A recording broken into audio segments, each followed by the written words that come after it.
Good morning students, मैं सुषमा और आज हम करेंगे महाभारत का 5वां एपिसोड कुंती। तो देखें कुंती कौन थी, ये जानने के लिए अंत तक मेरे साथ बने रहिए। देखें, यदुवंश के प्रसिद्ध राजा शूरसेन श्री कृष्ण के पितामह थे। इनकी प्रथा नाम की कन्या थी। यदुवंश के प्रसिद्ध राजा थे शूरसेन, जो कि श्री कृष्ण के पितामह थे। इनकी प्रथा नाम की एक कन्या थी। उसके रूप और गुणों की कीर्ति दूर दूर तक फैली हुई थी, अर्थात कुंती बहुत खूबसूरत थी। शूरसेन के फुफेरे भाई कुंती भोज के कोई संतान न थी। शूरसेन ने कुंती भोज को वचन दिया था कि उनकी जो पहली संतान होगी उसे कुंती भोज को गोद दे देंगे। उसी के अनुसार शूरसेन ने कुंती भोज को प्रथा गोद में दे दी। प्रथा को उनको कुंती भोज को गोद दे दिया।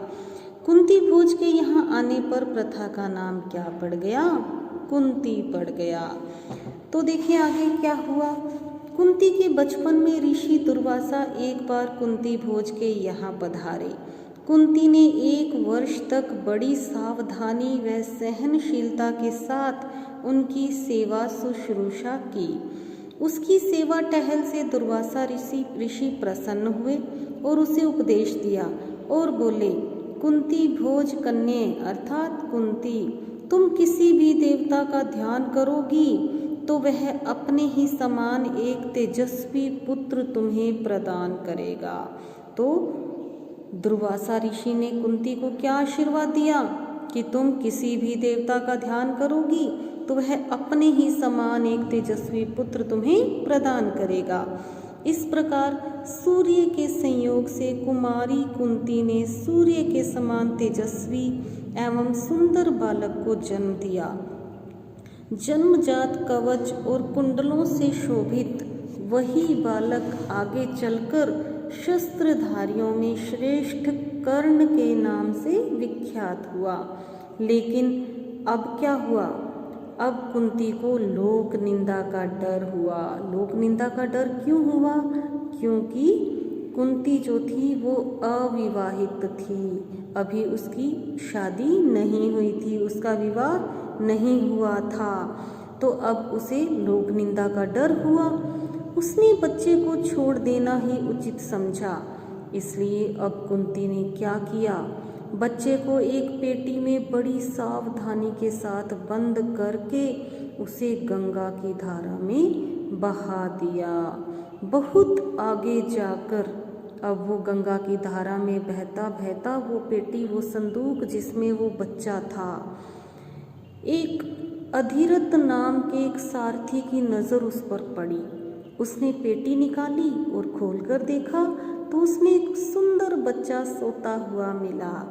अधिरथ निसंतान था, अर्थात उसके कोई संतान नहीं थी। बालक को पाकर वह बड़ा प्रसन्न हुआ। सूर्यपुत्र कर्ण इस तरह एक सारथी के घर में पलने लगा। देखो बच्चों, महलों में उसका जन्म हुआ और उसका पालन पोषण कहाँ हुआ? एक सारथी के घर पे। सारथी कौन होता है? जो घोड़ों को चलाता है, घोड़ों के आगे, रथ के आगे बैठकर उन्हें हाँकता है।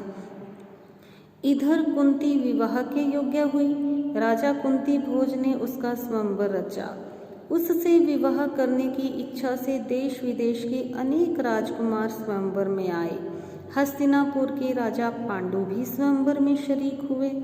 कुंती ने उन्हीं के गले में वरमाला डाल दी। महाराज पांडु का कुंती से ब्याह हो गया और वह कुंती सहित हस्तिनापुर लौट आए। उन दिनों राजवंशों में एक से अधिक ब्याह करने की प्रथा प्रचलित थी।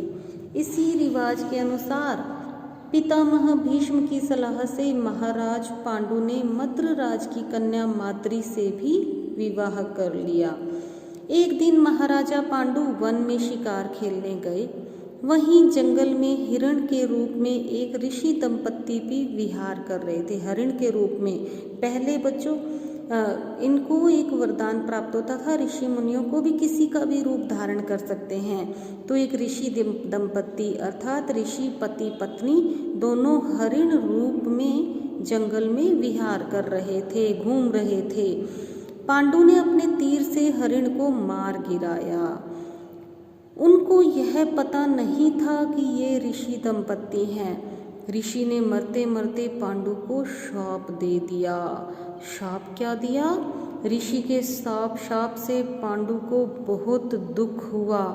साथ ही वह अपनी भूल से खिन्न होकर नगर को लौटे और पितामह भीष्म तथा विदुर को राज्य का भार सौंपकर अपनी पत्नियों के साथ वन में चले गए और वहाँ पर ब्रह्मचारी जैसा जीवन व्यतीत करने लगे।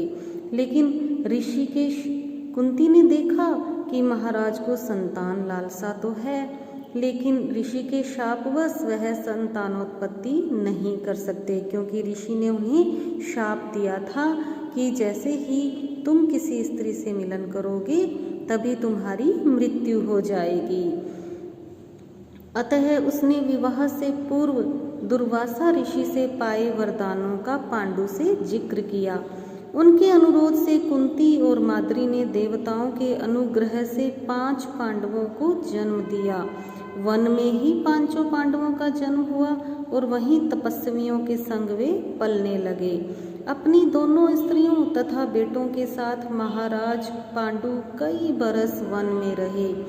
वसंत ऋतु थी।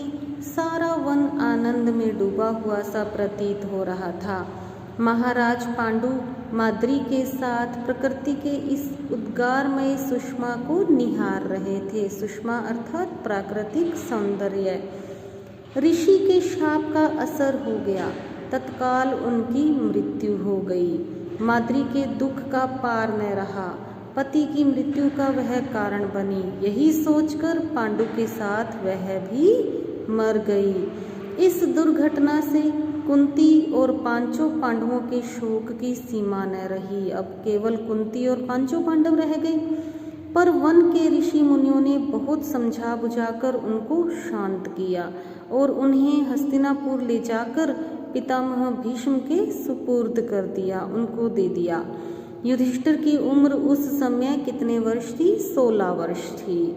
हस्तिनापुर के लोगों ने जब ऋषियों से सुना कि वन में पांडु की मृत्यु हो गई है तो उनके शोक की सीमा न रही। पोते की मृत्यु पर शोक करती हुई सत्यवती अपनी दोनों विधवा पुत्र वधुओं अंबिका और अंबालिका को साथ लेकर वन में चली गई। तीनों वृद्धाएं कुछ दिन तपस्या करती रहीं और बाद में स्वर्ग सिधार गईं। अपने कुल में जो छल प्रपंच तथा अन्याय होने वाले थे उन्हें न देखना ही संभवतः उन्होंने उचित समझा। तो यह ऐसी थी कुंती। तो आगे करेंगे हम, बने रहिए मेरे साथ। अगले एपिसोड के लिए फिर मिलेंगे। Thank you. Have a nice day.